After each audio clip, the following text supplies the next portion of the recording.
Buenas tardes, don Mario. Hola Ronald, buenas tardes, gusto de verte.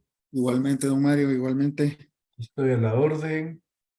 Voy a compartir las diapositivas.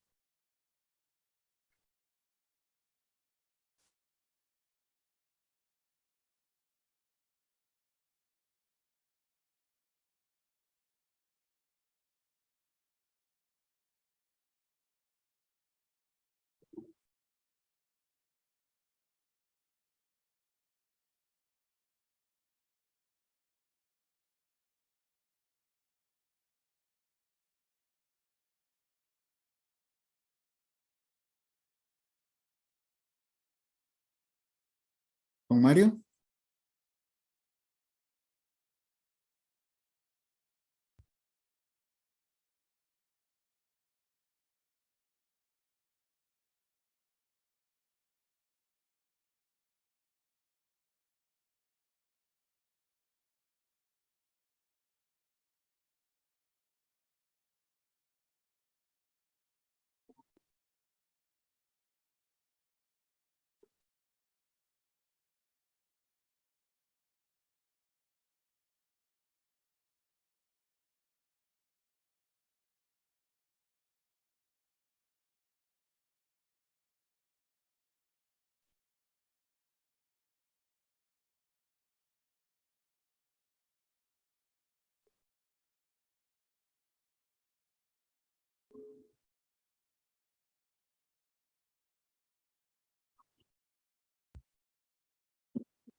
Buenas tardes, don Mario, ¿cómo estamos? Buenas tardes, bienvenidos. Aquí estoy a la orden. Buenas noches, don Mario. Buenas noches, Eliseo, Mucho gusto, don Mario. Julio, Omar, Ronald. Buenas noches, don Mario. Willy, buenas noches, bienvenidos. Estamos a punto de empezar.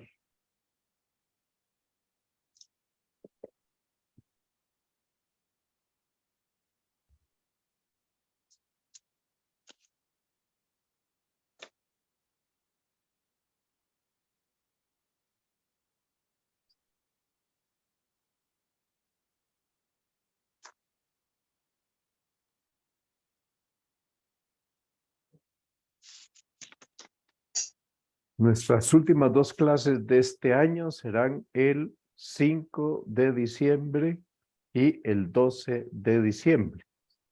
Y vamos a reanudar, Dios mediante, el 9 de enero. Fiesta del cumpleaños de San José María.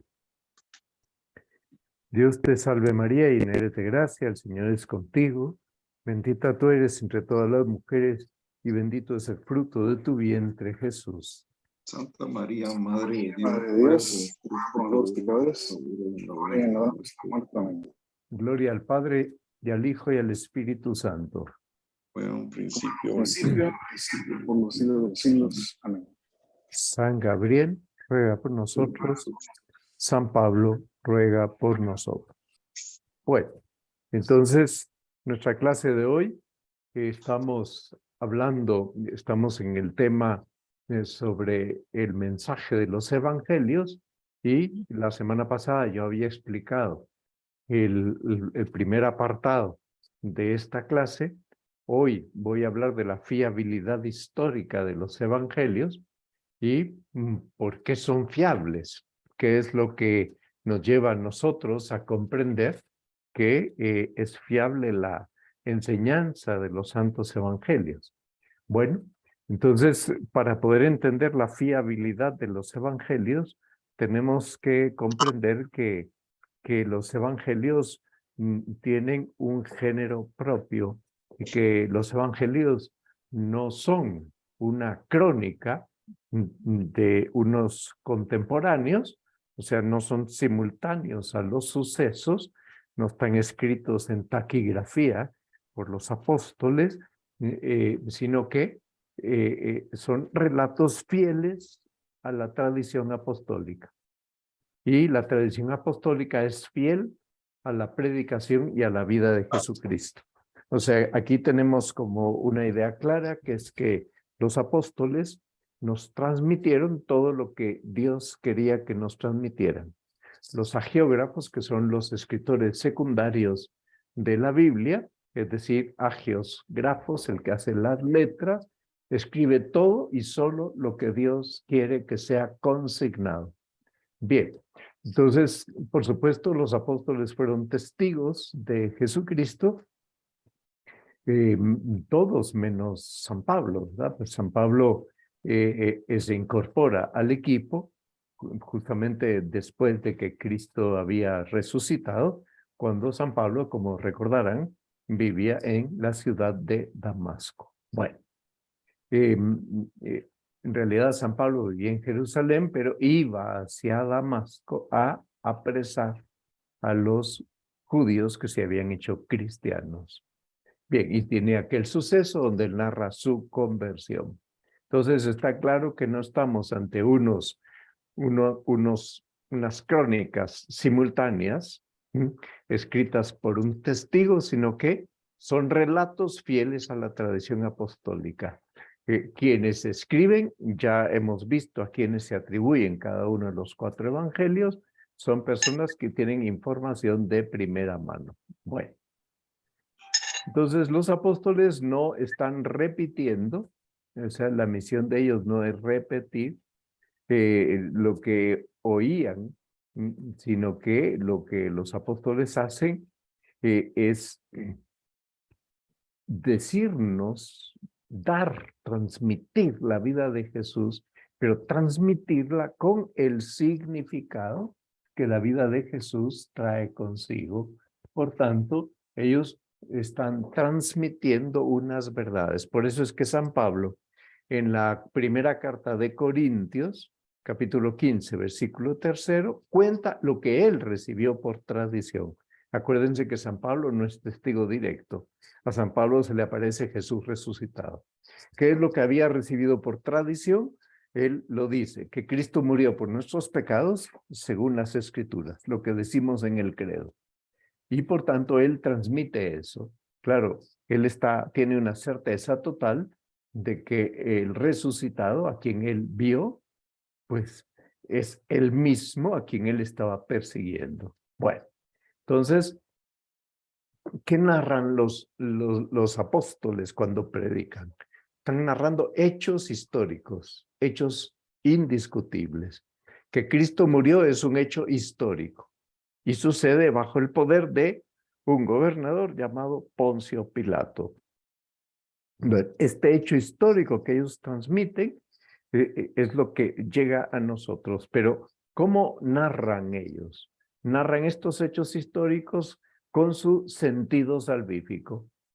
Y este sentido salvífico afecta no solo a los contemporáneos, sino que a todos los hombres y mujeres de todos los tiempos. ¿Verdad? Y en concreto nos libera de nuestros pecados. Esto es lo que habían anunciado las Escrituras, los libros sagrados de Israel. Por tanto, nos están remitiendo a la verdad de lo que sucedió.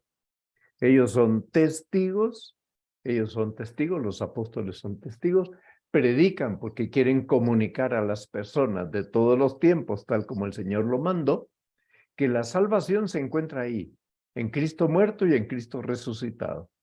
Y esto es lo que ellos transmiten y enseñan, y para esto viven. Lo que no podemos buscar en los evangelios son hechos desnudos, desprovistos de significado. ¿Por qué? Porque el significado se lo dan los evangelistas. Si nosotros quisiéramos hechos desnudos, objetivos, sin que nos transmitan un significado, estaríamos desmantelando los evangelios.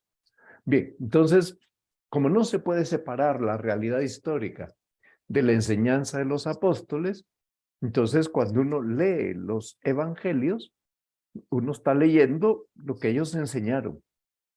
Claro, pues San Mateo, no se olviden ustedes, San Mateo es llamado directamente por Jesús. San Marcos es el joven que huye desnudo cuando el prendimiento de Jesús, y es el joven cuya mamá prestaba la casa del cenáculo. Por tanto, él estaba muy cerca. Y luego es el joven que se lleva a San Pedro a Roma para que le sirva de intérprete. Por tanto, San Lucas, ¿qué hace San Lucas? Bueno, a San Lucas, ¿quién le informa? Le informa la Santísima Virgen. Pero no olvidemos que el nombre de Lucas no aparece en la lista de los 12. Entonces, Lucas se incorpora al equipo, pero sus informantes, ¿quiénes son? Bueno, le acompaña a los apóstoles, acompaña a San Pablo. Todo el libro de los Hechos de los Apóstoles es el libro que escribe el mismo San Lucas y el tercer evangelio. Por tanto, la información que tiene San Lucas, que es médico, es historiador y es pintor, le viene de testigos directos. Y San Juan es el discípulo adolescente que estaba en la última cena. Bien, entonces el hecho de que ellos transmiten unas enseñanzas con significado no quiere decir que no nos podamos remontar a los hechos históricos. O sea, que los hechos históricos están vinculados a una enseñanza y no los podemos separar de esta enseñanza. Ahora, esa vinculación justamente lleva consigo el que esos hechos son fiables, esas afirmaciones históricas que traen aneja una enseñanza son fiables. Bien, pero por otra parte, el estudio de la historicidad de los relatos evangélicos, tiene que ver con el concepto que manejaban sobre historia en cada momento. No podemos leer los evangelios desde el concepto de historia que se maneja en el siglo XXI. Sería un error.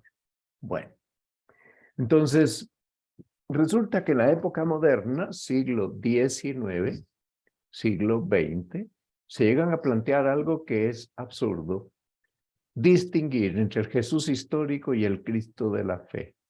Y quienes quieren hacer esa distinción llegan a otro grave error.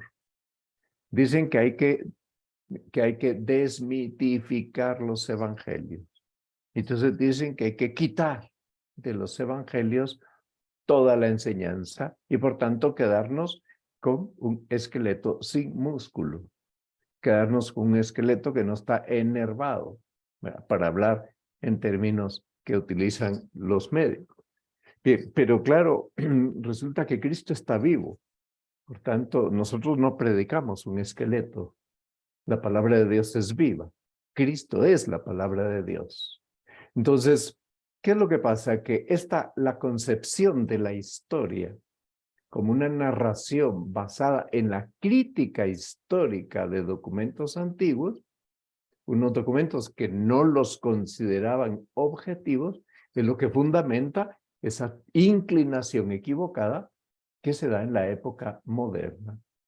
Entonces, esa inclinación equivocada lleva lleva consigo un pecado de origen, un pecado original. Piensan, quien hace esa interpretación, ellos piensan que en realidad nosotros tenemos que leer los evangelios olvidándonos de que son inspirados por Dios. Una vez que nos olvidamos de eso, los desmantelamos. Bueno, entonces, ¿qué quieren hacer? Quieren separar la figura de Jesús, reconstruible por los historiadores, de lo que la iglesia enseña sobre Cristo. Les parece que son dos relatos en los que no hay del todo coincidencia y piensan que la iglesia enseña cosas sobre Jesucristo que están exageradas. Bueno, entonces para nosotros no es posible esta disociación. Sin embargo, resulta que separar al Cristo histórico del Cristo de la fe y de las enseñanzas de la iglesia transmitidas con el magisterio que tiene la asistencia infalible del Espíritu Santo, eso nos presenta problemas serios que han afectado algunas versiones de la Biblia. Y algunas versiones de la Biblia han sido despojadas de del sentido sobrenatural que tienen aquellas enseñanzas. Bueno, y por tanto nos presentan a un Cristo que no es Dios, a un Cristo que no es Dios, que es un personaje excepcional, pero que no es Dios. Entonces, claro, nosotros no vamos a renunciar a la cuestión de cómo acceder a Jesús desde el punto de vista histórico, pero no queremos olvidar que Jesús es el Hijo de Dios encarnado y que fue y es verdadero hombre. Que es un personaje de la historia, es cierto, pero además de ser un personaje de la historia, su obra de rescate se realiza a través de todas las acciones en la historia de los hombres. Por tanto, todas las acciones de Cristo en la historia de los hombres tienen un significado redentor. La redención empieza en el seno de María con la anunciación. Bueno, Jesús histórico y el Cristo de la fe. ¿Qué dice Benedicto XVI de esto? Dice que si Jesús fuera una idea o fuera una ideología, el cristianismo sería una pura gnosis. Es decir, nosotros presumiríamos, como los gnósticos, de ser unos iluminados, que son clase aparte respecto de todos los demás. Bien, entonces la investigación histórica sobre lo que narran los evangelios es necesaria para consolidar la fe, ¿sí? Y para conocer mejor la humanidad santísima de Cristo, sí, pero no es necesaria para separar, porque lo que nos pueda enseñar la investigación histórica es algo que está ceñido a hechos comprobables a través de las ciencias auxiliares del hombre. Sin embargo, nosotros sabemos que Jesús es al mismo tiempo verdadero Dios y verdadero hombre. Y por tanto, todos los hechos sobrenaturales que han llegado hasta nuestros días, pues no van a pasar por ese análisis, porque es inseparable en Cristo su condición de hombre de su condición de Dios redentor. Bueno, entonces nosotros para acceder a Jesús partimos de los evangelios. Esta es nuestra fuente primordial para conocer a Jesús. Por eso estudiar teología es estudiar a Dios a la luz de la revelación. Luego ya vendrán los estudios históricos que son complementarios, sí, pero la luz de la revelación es nuestro punto de partida. La luz de la revelación como la ha entendido siempre la iglesia, no como la pudo entender Karl Rahner. Karl Rahner era compañero de el padre Joseph Ratzinger, compañero profesor universitario, pero al ver a Joseph Ratzinger tan recto en la doctrina, Wagner se apartó de él y se volvió un crítico terrible de el Papa Benedicto, sencillamente porque no estaba de acuerdo doctrinalmente con la postura ortodoxa de Benedicto XVI. Bien, y murió así. Por tanto, él cuestiona la Trinidad, cuestiona que Jesucristo sea el Hijo de Dios, etc. Bien, y claro, él recibió doctorados honoris causa de muchas universidades gestionadas por los disidentes de la fe. Bueno, y por todos los que aplauden los discursos políticamente correctos. Vamos a poner unos ejemplos de cómo nosotros partimos de los evangelios. Sí, partimos de los evangelios, pero tenemos testimonios históricos y tenemos fuentes no bíblicas que avalan lo que esos relatos contienen. Por ejemplo, los hallazgos arqueológicos en Palestina, pues nos dan luz para contextualizar lo que narran los evangelios. Las cuevas del Qumran son unas cuevas que están junto al Mar Muerto, junto al lago del Tiberíades. Ahí se guardaban en unas ánforas de piedra, ahí se guardaban manuscritos, papiros con copias de los evangelios muy antiguas.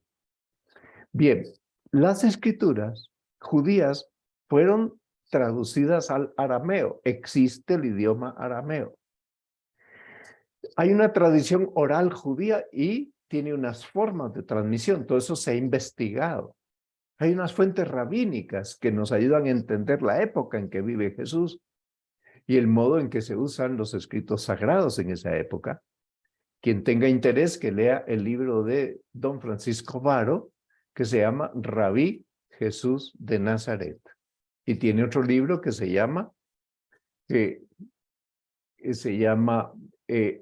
Los tiempos de Jesús. Bueno, entonces, Francisco Varo, con V. Entonces, hay testimonios extrabíblicos, como el del historiador judío romano llamado Flavio Josefo. Flavio Josefo, Plinio el Joven, Suetonio, Tácito. Ellos son Tácito, Suetonio y Plinio son paganos, pero dan información que nos sirve para entender lo que pasaba en la época y cómo ellos también hacen referencia, siendo paganos, a la existencia de un tal Jesús. Muy bien. La historia sirve para entender cómo era la formación helenística. Todo el Medio Oriente estaba abarcado por esa formación helenística, porque fíjense ustedes cómo desde el siglo III antes de Cristo hasta el siglo I antes de Cristo dura ese periodo helenístico y por tanto en Tierra Santa se habla griego. Están familiarizados con la cultura griega, con las escuelas de pensamiento griegos. Esto no es casual. Esa confluencia entre el cristianismo y la cultura griega es muy importante para la evangelización de todo el mundo conocido, Occidente y Oriente. ¿Por qué? Porque las escuelas de pensamiento griegas, particularmente Aristóteles, Platón, tienen unas herramientas filosóficas que son muy útiles para explicar la teología y que son muy compatibles con el mensaje de salvación. Bueno, entonces sí que todos estos estudios sirven para comprender el contexto histórico, cultural en que Jesús vive y se manifiesta. Ahora, quien dice que son demasiado subjetivos esos relatos, habría que decirle, bueno, venite para acá, hay unas fuentes externas que se complementan con criterios que aseguran la fiabilidad histórica de los relatos. Hay 4 fuentes externas que son complementarias. 4 criterios. El criterio de discontinuidad, el criterio de testimonio múltiple, el criterio de coherencia y el criterio de explicación necesaria. Vamos de uno en uno. Vamos al primero, el criterio de discontinuidad. Hay expresiones y hechos que no encajan en el judaísmo del tiempo, ni pudieron ser inventadas por la primitiva iglesia o por los evangelistas. Entonces, se aplica ahí el criterio de discontinuidad. Se habla de el Hijo del Hombre. Se habla del reino de Dios. Se habla de Dios como Abba. Se utiliza la expresión amén. Jesús se deja bautizar por parte de Juan. Los apóstoles tienen defectos. Eso no encajan con el judaísmo del tiempo en que se está viviendo, pero no lo inventa la primitiva iglesia. Al contrario, la primitiva iglesia pone en evidencia estas expresiones que son probadamente históricas, ¿verdad? Pero los judíos, no se olviden ustedes que una de los obstáculos que encontró Jesús por parte de los judíos fue que no aceptaban que él dijera que es hijo de Dios. Que no les cuadraba que si Juan bautizó a los pecadores, porque Jesús se hace bautizar, si él es hijo de Dios, porque se hace bautizar como un pecador más. Ok, si los seguidores de Jesús tienen unos defectos, será que no son, verá que Jesús no es Dios. Bueno, criterio de discontinuidad. Criterio del testimonio múltiple. Entonces hay la actividad de Jesús, la predicación de Jesús, la figura de Jesús, tiene rasgos que están atestiguados en todos los evangelios y en otros escritos del Nuevo Testamento. Y son rasgos auténticos. Por ejemplo, la postura de Jesús ante la ley, ante los pecadores y los pobres. Jesús no los desprecia, ni desprecia la ley, ni desprecia a los pobres, ni desprecia a los pecadores. Los judíos no podían ver a los publicanos porque eran considerados pecadores. Jesús llama a un publicano a ser apóstol, Mateo, y a otro publicano le dice, voy a hospedarme en tu casa, Zaqueo. Ok. Se resisten, ¿verdad? Hay una resistencia a ser reconocido como un rey Mesías político. Jesús se resiste a eso y no quiere que lo identifiquen con un Mesías político. Y a ellos no les cuadra que él sea el Mesías porque ellos se imaginaban que el Mesías tenía que derrotar a los romanos y que era un libertador político. Por otra parte, resulta que Jesús predica el reino. Predica el reino. Jesús, para dar muestras de su divinidad, acompaña la predicación del reino de milagros, de sanación. Ok. Entonces, este criterio es testimonio múltiple. Hay muchos otros testimonios que no son solo lo que dicen los evangelios y que han llegado a nuestros días y que están explicando la figura de Jesús, su predicación y su actividad. Ok. Tercero, criterio de conformidad o coherencia. Hay aspectos que no se pueden establecer como históricos por otros criterios, pero son coherentes con lo que sabemos sobre la predicación de Jesús y sobre su anuncio. Entonces, esos aspectos se consideran auténticos. Ok. Cuando Jesús enseña a rezar, solo enseña una oración, el Padre Nuestro. Pero para los judíos, Dios es Padre, pero no como lo explica Jesús. Dios es Padre, pero Padre suyo y Padre nuestro, de modo distinto a como es suyo, es nuestro. ¿Por qué? Porque es Padre nuestro por adopción y es Padre de Él por naturaleza.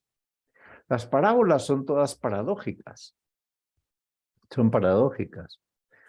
Las bienaventuranzas son paradójicas. Bien, y Jesús emplea esos métodos de explicación. Y son métodos que sirven para comprender otros criterios y para comprender el anuncio que hace Jesús. Es un anuncio que desconcierta. Desconcierta porque está diciendo felices los perseguidos, felices los que lloran. Por tanto, está diciendo felices, bienaventurados, los pobres de espíritu, ¿verdad? Bueno, está diciendo cosas que en el contexto de los judíos no conducían a la felicidad. Bueno, y hay, junto a estos 4 criterios, se añaden lo que llamamos indicios que hacen referencia a un testigo ocular. Indicios de que aquello que está narrado es probablemente cierto. Esta señora tiene indicios de que lo que está viendo a través del ojo de la puerta es cierto. Entonces, piensen ustedes que el Evangelio narra que Jesús dormía en el cabezal de la barca y no se despertaba por la tempestad. ¿Ok? Es un ejemplo de esos indicios de que ahí había testigos que pudieron ver todo aquello. Ok. Otro ejemplo.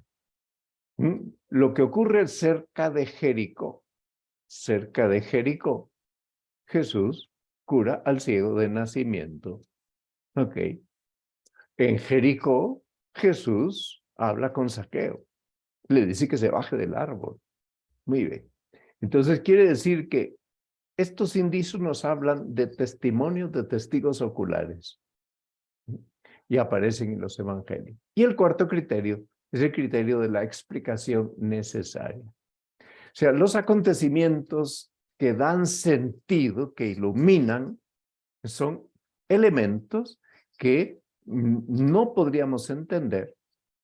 Nosotros no los podríamos entender. Pero esos acontecimientos dan sentido a todo el conjunto de enseñanzas. Entonces, ¿por qué nos cuenta que Zaqueo era publicano y jefe de publicanos? Porque nos va a contar su conversión. ¿Por qué nos cuenta que apenas entró Jesús en casa de Zaqueo, se produce la conversión de Zaqueo? Bueno, porque los judíos consideraban que ya los publicanos estaban condenados, no había nada que hacer por ellos. Entonces, el criterio de explicación necesaria, se cuenta lo necesario, lo que necesitamos saber para entender el conjunto y entender aquel paso. Aquí no sobra nada. Ok, se cuenta cuál fue la actividad de Jesús en Jerusalén, cómo comenzó su ministerio y se cuenta también cómo eran sus enseñanzas en privado a sus discípulos. Hay testigos. Por tanto, que nos dan una explicación. Bueno, San Pablo llega a decir que el Señor Jesús dijo que es más feliz el que da, hay más alegría en el dar que en el recibir. Bueno, entonces, ¿qué nos está diciendo? Nos está diciendo algo que él ha oído a los apóstoles, que él no vio, no lo oyó en directo, y sin embargo es aceptado como auténtico por la iglesia. Ok, entonces, los evangelios no deforman la realidad histórica de Jesús, no agrandan su figura. Sencillamente muestran y prueban que la figura de Jesús es la figura del Hijo Eterno del Padre, y ellos, los estudios, demuestran que, de un modo teológico, que ahí está la salvación. Bueno. Ahora, la imagen que transmiten los evangelistas no se agota en sus relatos. Mira, ¿para qué les he puesto este chorro de agua aquí? Bueno, porque el chorro de agua no se agota con lo que vemos que está cayendo en este momento del agua. ¿Verdad? Entonces, San Juan dice que muchas otras cosas hizo Jesús que no están escritas en estos libros y que si se escribieran no cabrían los libros en el mundo.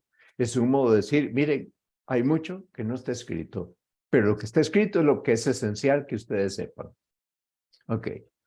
¿Por qué? Porque es mucho más abundante lo que no está escrito, porque Jesús es el Hijo Eterno del Padre.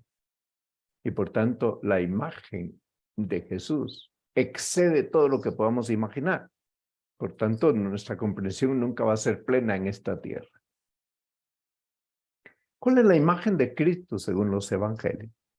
Este y el cuarto punto lo veremos en la próxima clase. Ahora doy espacio a las preguntas.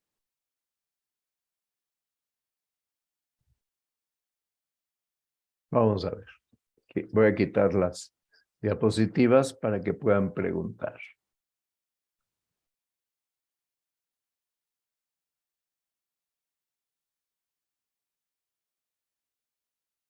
Veamos. Si alguien quiere preguntar algo.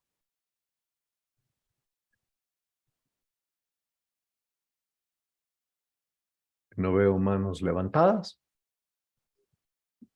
Yo sé que es arduo lo que estoy explicando en esta clase, pero me parece que es necesario detenerse porque lamentablemente ha habido muchas controversias y esas controversias vienen por parte de teólogos modernistas, ¿verdad? Pues alguno de ustedes que está aquí presente ha oído decir en una universidad que Jesús, fíjense cómo es el planteamiento, vino a predicar el reino y le salió la iglesia, pero que él no venía a fundar una iglesia.